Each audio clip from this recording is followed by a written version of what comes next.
এটি তিব্বত বা লাদাখ নয়, নর্থ ইন্ডিয়া বা নর্থ ইস্ট ইন্ডিয়ারও কোনো জায়গা নয়। এটি রয়েছে দক্ষিণ ভারতে কর্ণাটকা আর তামিলনাড়ুর বর্ডারে, যেখানে বহু প্রাচীনকাল থেকে গড়ে উঠেছে বৌদ্ধিস্ট সেটেলমেন্ট।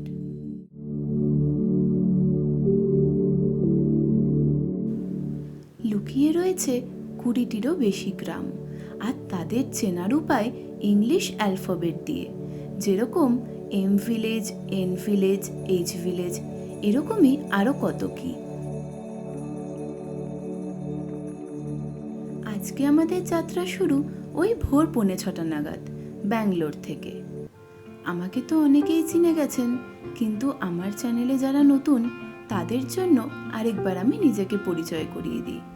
আমি সঞ্চারী, আর বেশ কিছু বছর ধরে আমার ঠিকানা এই ব্যাঙ্গালোরই। এই চ্যানেলের মাধ্যমে আমি তুলে ধরার চেষ্টা করি আমার জীবনের বেশ কিছু সুন্দর মুহূর্ত আর এক্সপিরিয়েন্স। প্রথম গন্তব্যস্থলে পৌঁছে আমরা সেরে ফেললাম ব্রেকফাস্ট, আর এটি রয়েছে মাইসোর হাইওয়ের ঠিক পাশেই।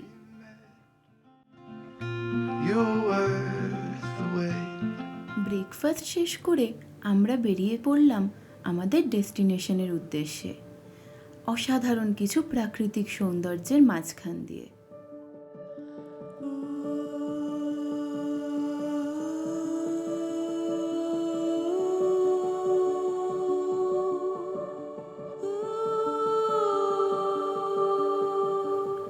মাইসোর এক্সপ্রেসওয়ে ধরে বেশ কিছুটা পথ চলার পরে মাদ্দুর থেকে আমরা নিয়ে নিলাম লেফট টার্ন।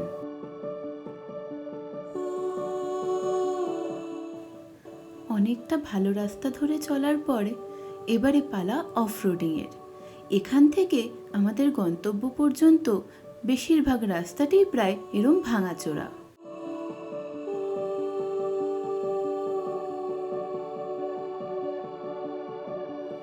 রাস্তা খুব একটা ভালো না হলেও রাস্তার দুধারে সারি সারি পাহাড় আর গ্রামের পরিবেশ মিলে যে সৌন্দর্য সৃষ্টি করেছিল তা আমায় সত্যি মুগ্ধ করেছে।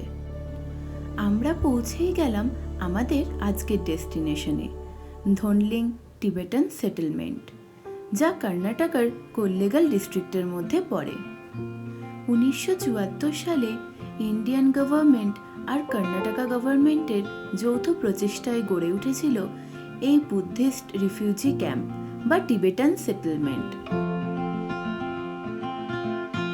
Rainy days don't seem so wet, stormy nights don't stay. From the moment that we met, you were.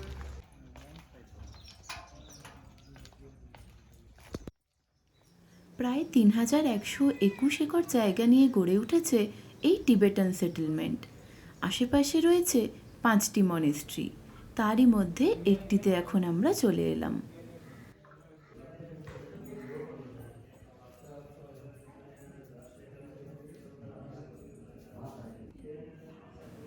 দক্ষিণ ভারতে যে এত সুন্দর বৌদ্ধ কালচারের দেখা পাওয়া যাবে অনেকের মতো আমাদেরও তা অজানা ছিল। তাই চেষ্টা করলাম বেশ কিছু বৌদ্ধিস্ট মঙ্কদের সাথে কথা বলে তাদের জীবনযাত্রার ধরন একটু জেনে নেওয়ার।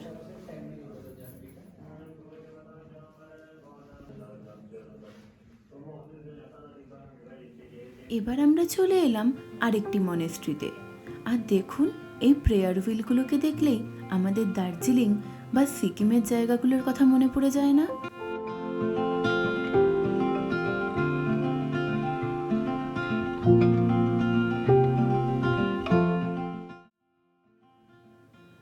আর থাকার ব্যবস্থা হিসেবে আশেপাশেই রয়েছে গভর্নমেন্টের বেশ কিছু হোমস্টে। আমরা যদিও থাকিনি, কেউ চাইলে এখানে থাকতেই পারেন।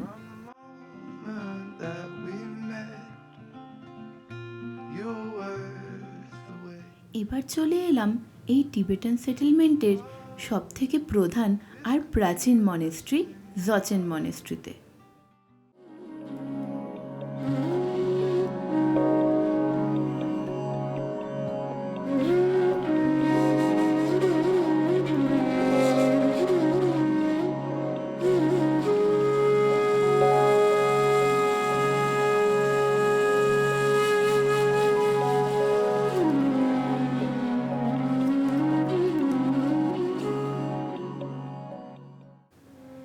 সচেন মনেস্ট্রিতে বেশ কিছুটা সময় কাটিয়ে এবারে পালা একটু খাওয়া দাওয়ার।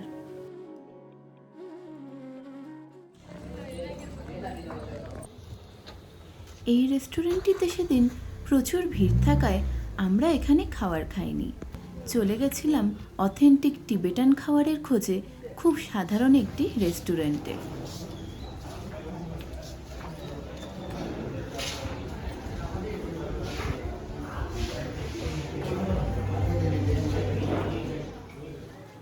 নিজের মতন করে চেয়ার টেবিল সাজিয়ে নিলাম গাছের তলায়। খুব সাধারণ হলেও এই জায়গাটিতে প্রকৃতির বেশ সুন্দর ছোঁয়া আছে।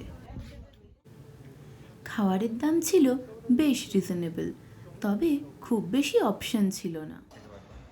বাইরে অবিরাম বৃষ্টির কারণে আমাদের স্থান বদল হলো, আর অর্ডার করতেই চলে এলো বিভিন্ন ধরনের খাবার, যেরকম ভেজ মোমো, নুডলস আর চিকেন থুপ্পা। খাবার যদিও সাধারণ মানেরই ছিল।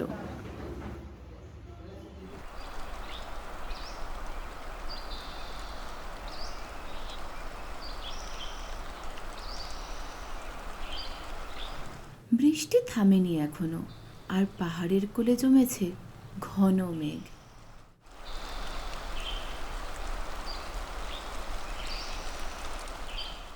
আমরা পৌঁছালাম এইচ ভিলেজে। বৃষ্টিটা এখন একটু কমেছে।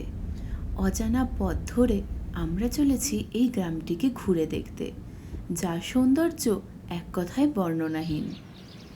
খোলা আকাশের নিচে পাখিদের কিচিরমিচির, পাহাড়ের কোলে অবিরাম মেঘেদের খেলা, আর একটা অদ্ভুত শান্ত পরিবেশ যেন এই গ্রামের শোভা আরও বৃদ্ধি করেছে।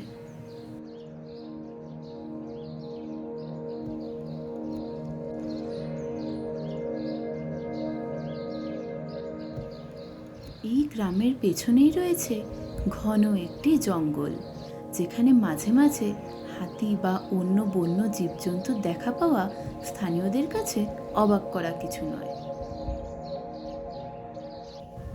পৌঁছে গেলাম টানা মনেস্ট্রিতে।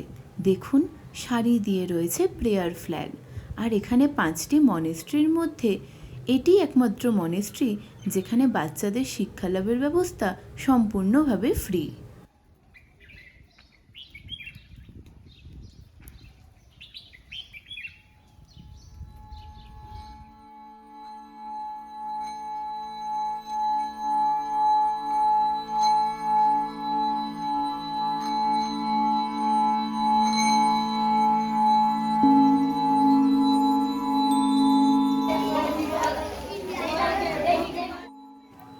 বাচ্চাদের পড়াশোনা আজকের মতো এখানেই শেষ।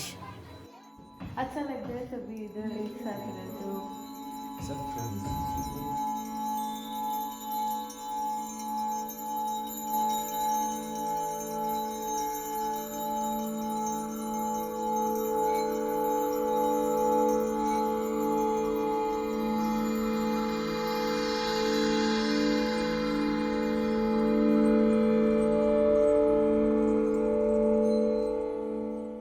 মনেস্ট্রির পেছনে পাহাড়ের কোলে খুব সুন্দর একটি ফুটবল খেলার মাঠ, আর পড়াশোনার শেষে বাচ্চারা পৌঁছে গেছে ফুটবল খেলতে। তাদের সাথে কাটানো বেশ কিছু সুন্দর মুহূর্তের সাক্ষী হলাম আমরা। সুন্দর এক সূর্যাস্ত দেখতে দেখতে এবারে পালা আমাদের বাড়ি ফেরার। ব্লগটি ভালো লেগে থাকলে সবাই একটি লাইক, কমেন্ট আর শেয়ার করে দেবেন।